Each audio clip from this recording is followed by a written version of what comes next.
Well, the death toll following Hurricane Ian more than doubled today as rescuers searching for survivors found more people who did not make it out alive. Hurricane Ian is now on track to be one of the deadliest storms in decades. And here's a look at that trail of destruction.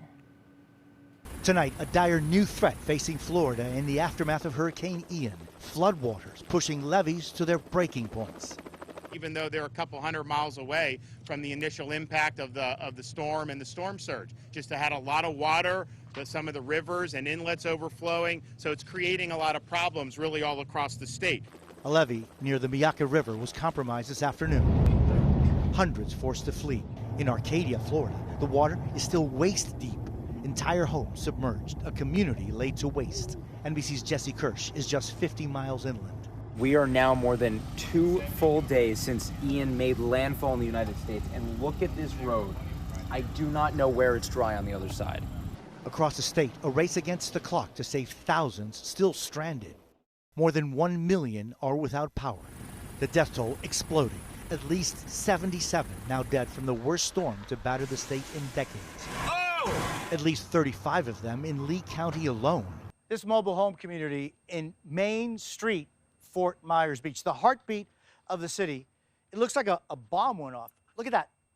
That shrimp boat came in, took out that yacht, and they came in and just came right through this community. The level of devastation, the level of destruction is massive. Terry Wetzel lost almost everything, getting out with only a handful of his items. I mean, I've been through wars. I'm a 100% disabled veteran. And I've seen a lot, but I ain't never seen nothing like this.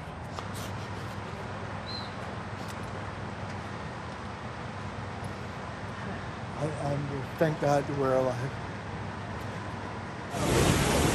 On the East Coast, a rogue wave jumped a sidewalk at Miami Beach, injuring 6. 5 people into the wave.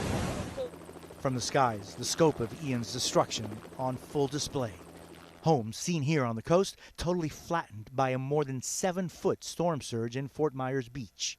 The Sanibel Causeway seen here before the hurricane collapsed during the storm, cutting off the only road to the mainland.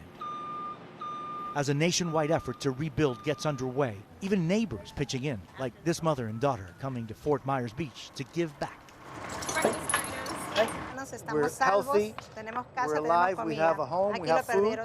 There are some who lost it all.